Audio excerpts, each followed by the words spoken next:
Hey, happy Monday, happy Monday. I'm Walt, and I am here the start of the week with another day of full daily sports bets. Full today because I have four bets that I haven't done in a while. I haven't done four in a bit. I think last couple of weeks has been about two, maybe three. All right.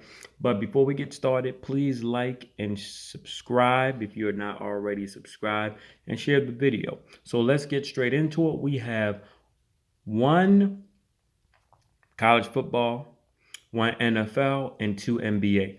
First bet, we got to go with the Tulsa Golden Hurricanes versus Old Dominion Monarchs over 53 and a half total points.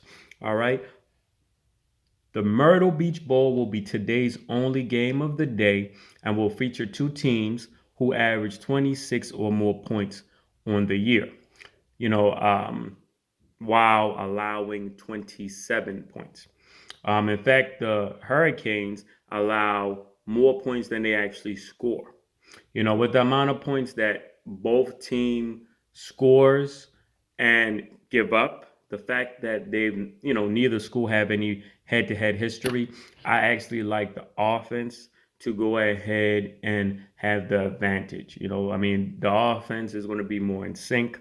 They know what to expect. They've been playing with each other all year, where you have these two teams who, they don't really have, I would say, much real life experience versus the two head coaches or the schools, or even, and in some instances, players that may even be similar to what they played in the past year. So I definitely think that the offense on both sides will have the advantage in this game, and it'll be a over game total. All right, second bet, we're going to go to the NFL. Vikings versus Bears over 45 and a half points.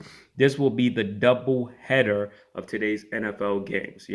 The Vegas Raiders and Browns game was moved to today, but we have a Vikings team trying to stay in the hunt for a wild card spot, and a Bears team who just want to see improvement in their young QB and hopefully their franchise QB going forward.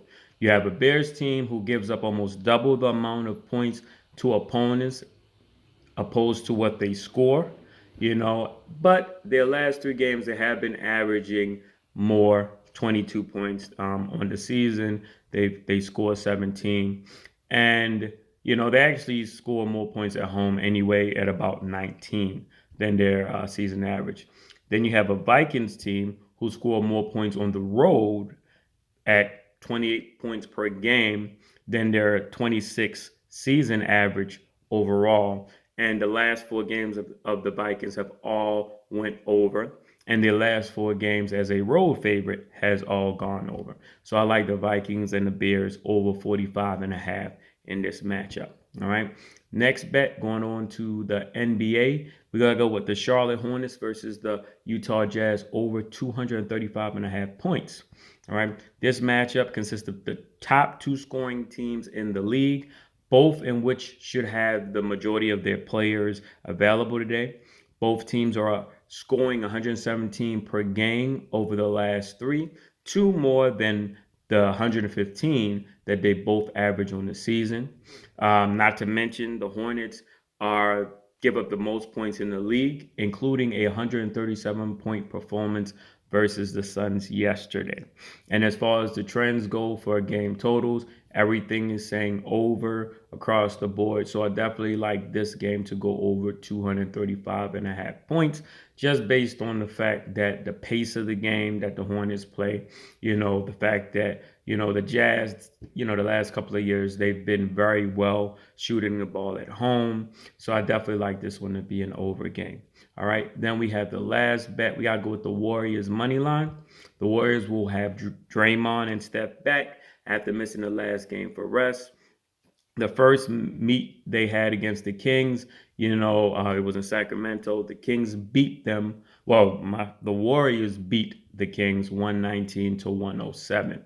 I would lean more to the spread, which is -12, but Jordan Poole and Andrew Wiggins will be out. due to COVID, and I am not sure that they may covers that spread with two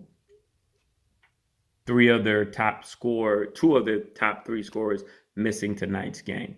But I do think that they will win this game, especially when you look at the fact that the Kings also have quite a few players out due to COVID, and that's including De'Aaron Fox. All right, so that does it for me. Good luck, happy betting, and most importantly, never bet more than you can afford to lose.